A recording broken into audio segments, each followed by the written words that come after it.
Balik lagi di konten cerita kalian yang tidak tahu apakah bakalan naik atau tidak, tergantung apakah ada editor yang bersedia ngedit atau tidak.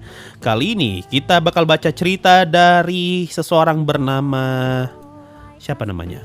Antonio DL dengan judul Isekai Rockstar. Lagi-lagi Isekai.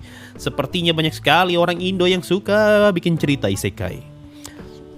Kalau dilihat dari gambarnya, ini kayaknya ini kayak mungkin 5 orang ini bakal terkirim ke Isekai dan mereka bakalan konser di Isekai. Dengan kata lain, ini apa jadinya ketika Love Live dan K-On masuk Isekai. Ini dia Isekai Rockstar. Apakah tebakan gue bener?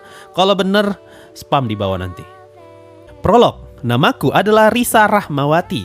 Aku adalah seorang mahasiswi Fakultas Seni Musik di sebuah universitas negeri. Dari dulu aku sangat ingin menjadi seorang musisi. Alasannya, dulu saat aku masih duduk di bangku SMP, kakakku mengajakku pergi menonton sebuah konser.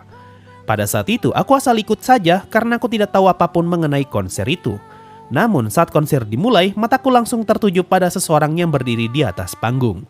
Dia berdiri di tengah-tengah panggung. Semua lampu spotlight tertuju padanya, terlihat siluetnya yang seolah berkata, "Lihatlah aku dan dengarkan laguku."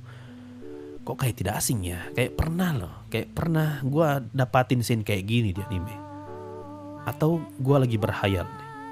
Suara musik mulai terdengar. Semua penonton mulai bersorak saat sang vokalis mulai menyanyikan liriknya. Jantungku berdetak dengan kencang. Bulu kudukku berdiri seakan-akan tenggelam terbawa alunan melodi dari lagu itu.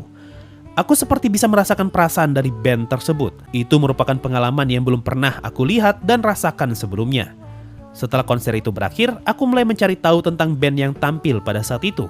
Band pertama yang tampil pada hari itu adalah Saiki dengan judul lagu berjudul Terbang.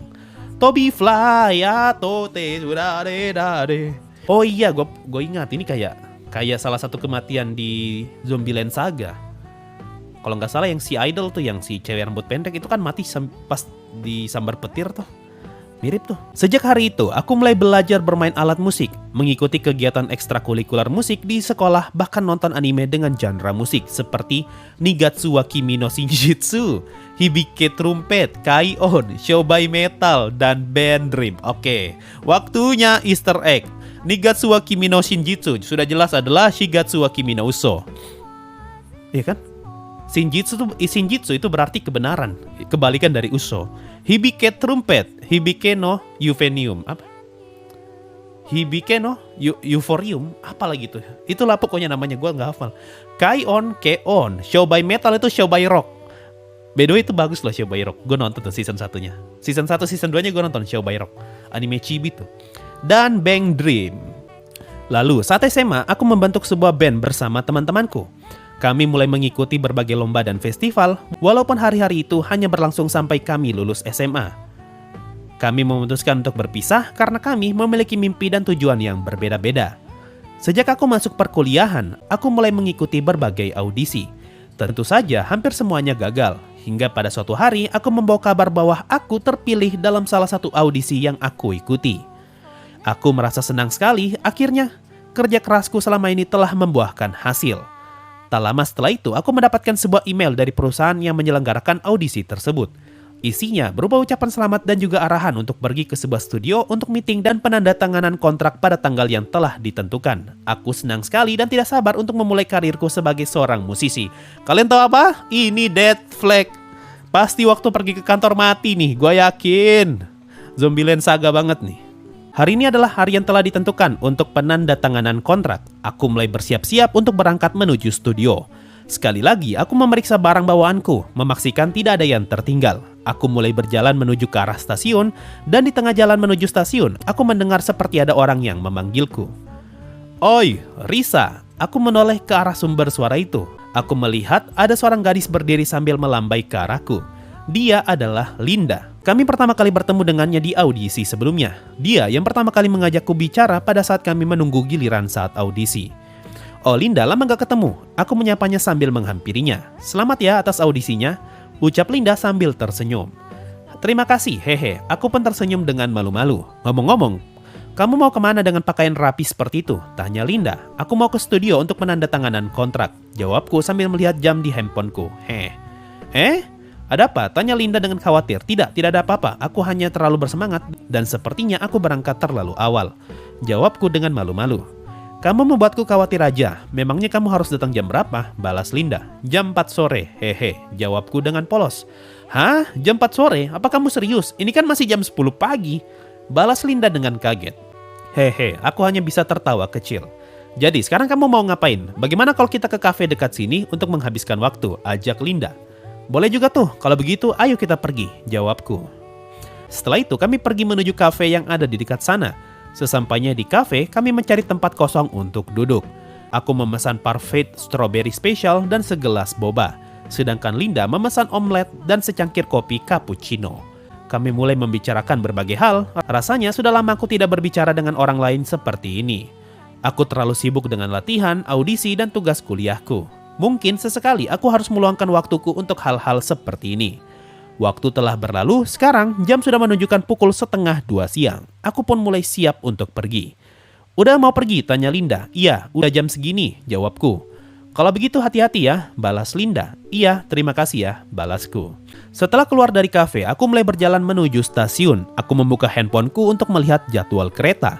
Masih ada cukup banyak waktu sebelum kereta berikutnya datang, jadi aku tidak perlu terburu-buru. Sesampainya di stasiun, aku mencari bangku untuk duduk sambil menunggu kereta datang. Beberapa menit kemudian, kereta sudah mulai terlihat dari kejauhan. Aku pun bangun dari dudukku dan berdiri tepat di belakang garis aman. Kayaknya bakalan ada yang dorong nih. Beberapa saat kemudian, aku merasa terdorong. Yojo Senki guys. Beberapa saat kemudian, aku merasa terdorong ke arah rel. Aku pun terjatuh di atas rel. Aku menoleh ke belakang tempat aku berdiri tadi. Dan tiba-tiba waktu pun berhenti. Lalu muncul Sonzai X. Semua orang terlihat panik dan berteriak. Aku masih bingung dengan apa yang baru saja terjadi. Tepat sebelum kereta melintas, aku melihat seseorang tersenyum di antara orang-orang yang panik tepat di belakang tempatku berdiri tadi. Linda? What? Linda? Apa yang kau lakukan, Linda? Kau membawaku terkirim ke Yojo Senki. Apakah ini ulah Sonzai X? F for Linda. Yang mati tuh Risa. Linda tuh yang dorong. Chapter 1, Permulaan Terburuk. Pandanganku menjadi gelap. Aku tidak bisa melihat apa-apa. Aku mulai mengingat-ingat apa yang baru saja terjadi padaku. Aku berangkat dari rumah menuju ke studio. Lalu aku bertemu Linda di jalan. Kami pergi ke kafe untuk mengobrol sambil menghabiskan waktu. Setelah itu, aku pergi menuju stasiun, menunggu kereta datang. Lalu, aku tertabrak kereta. Ada seseorang yang mendorongku ke rel saat itu. Tepat sebelum kereta menabrakku, aku sekilas melihat Linda tepat di belakang tempatku berdiri sebelumnya. Apa mungkin Linda yang mendorongku? Tapi kenapa? Aku masih tidak mengerti. Di tengah kebingunganku, aku melihat cahaya di ujung penglihatanku. Cahaya itu semakin mendekat ke arahku. Jadi inikah jalan menuju akhirat? Saat aku tersadar, aku terbaring di kasur sebuah ruangan. Aku merasakan sesuatu yang aneh dengan tubuhku. Tubuhku terasa kecil dan aku kesulitan menggerakkan tubuhku. Aku mencoba berteriak memanggil seseorang, tapi yang keluar hanyalah suara seperti tangisan bayi. Tiba-tiba ada seorang wanita yang menghampiriku. Dia memakai gaun panjang mirip seperti yang ada di film-film barat tentang abad pertengahan. Tenanglah sayang, jangan menangis. Ibu ada di sini. Wanita itu kemudian menggendongku. Tunggu dulu, ibu, apa maksudnya ini? Dia tidak terlihat seperti ibuku. Lagi pula, bukannya aku seharusnya sudah mati? Apa aku telah terlahir kembali? Aku kira itu semua hanya ada di cerita fiksi. Ya, literally kau lagi di cerita fiksi. Saat aku tenggelam dalam pikiranku, tiba-tiba seorang pria datang dengan terburu-buru. Alicia. Kok kayak tidak asing ya nama Alicia ya? Atau Amicia ya itu? Oh, Amicia, game itu. Alicia, di mana kita? Pria itu berteriak saat memasuki ruangan. Suamiku, akhirnya kau pulang. Tenanglah, dia ada di sini. Wanita yang menggendongku menjawab pria itu.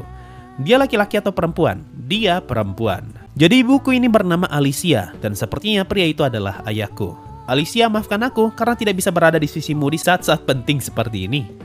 Kok kayak Mushoku Tensei ya? Tidak apa-apa suamiku, lagi pula kau memang harus bekerja demi kesejahteraan para rakyat. Tunggu dulu, kesejahteraan rakyat? Memangnya apa pekerjaan ayahku ini? Apa dia memang orang sepenting itu? Lagi pula, ini di mana? Oh iya suamiku, apa kau sudah mempunyai nama untuk diberikan kepada anak kita? Tentu saja, bagaimana kalau Alice von Euphonia? Aku mengambilnya dari namamu, agar kelak dia bisa menjadi sosok yang bisa tercatat dalam sejarah seperti dirimu, yang telah menyelamatkan dunia sebagai salah satu anggota dari kelompok sang pahlawan Arthur de la Visi. Berarti maknya nih pahlawan dong. Maknya nih pahlawan, anaknya nanti jadi idol. Kau terlalu berlebihan, aku tidak sehebat itu. Tapi kurasa itu adalah nama yang bagus, Alice von Euphonia. Mereka berdua kemudian tertawa kecil. Menyelamatkan dunia, memangnya apa yang dilakukan ibuku ini dulu? Sepertinya kehidupanku kali ini akan menjadi sedikit lebih rumit dari yang sebelumnya. 5 tahun kemudian.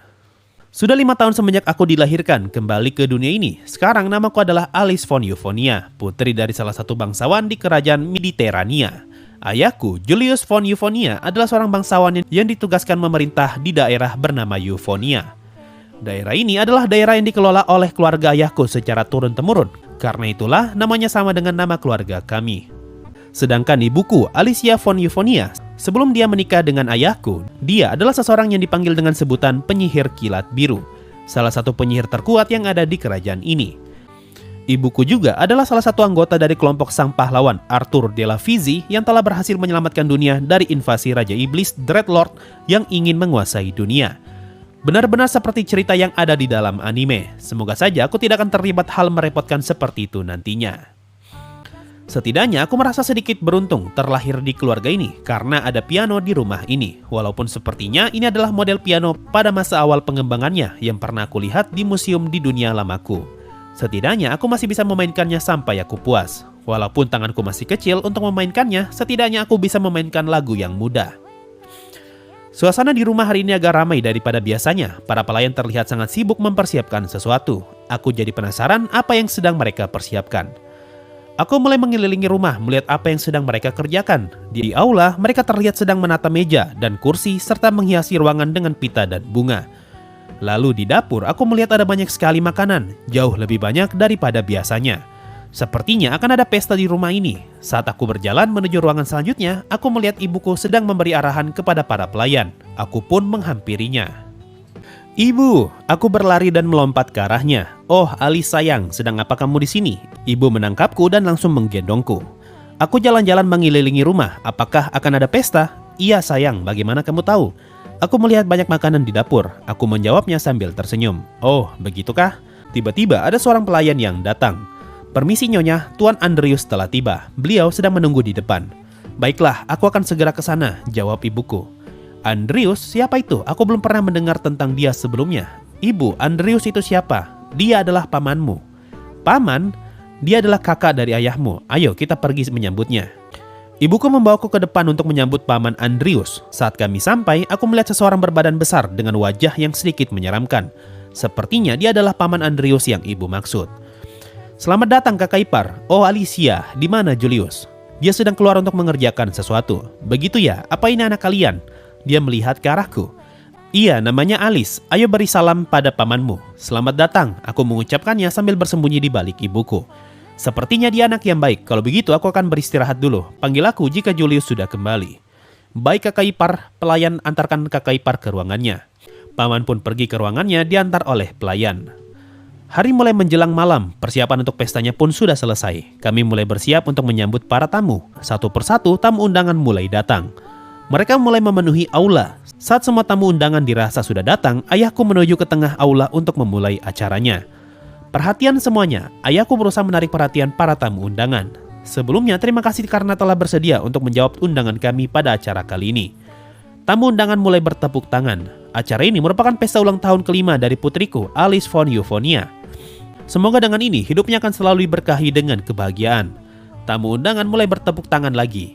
Jadi ini adalah pesta ulang tahunku. Kenapa tidak ada yang memberitahuku? Mungkin mereka ingin memberikan kejutan. Apakah hadiahnya adalah piano? Kita lihat nanti. Baiklah, kalau begitu mari kita bersulang untuk memulai pestanya. Bersulang. Bersulang. Semua orang membalasnya dengan gembira. Semua orang mulai bersenang-senang di pesta. Orang-orang mulai menghampiriku untuk menyapa dan memberikan ucapan selamat dan hadiah. Aku pun bertemu dengan anak-anak seumuranku yang datang bersama dengan orang tuanya dan bermain bersama. Memang terasa sedikit aneh di usiaku yang sekarang bermain-main dengan anak kecil. Walaupun secara fisik usiaku adalah 5 tahun, tapi secara mental usiaku sudah 25 tahun. Waktu pun berlalu, hari sudah semakin malam. Para tamu satu persatu sudah mulai kembali pulang. Saat semua tamu sudah pulang, ibuku memberi arahan kepada para pelayan untuk membereskan aula setelah pesta. Tiba-tiba terdengar suara kaca yang pecah. Ibuku tiba-tiba terjatuh dengan anak panah tertancap pada punggungnya. Alicia, ayahku berteriak dan segera menghampiri ibuku. Tiba-tiba ada sekelompok orang dengan pakaian serba hitam masuk melalui jendela.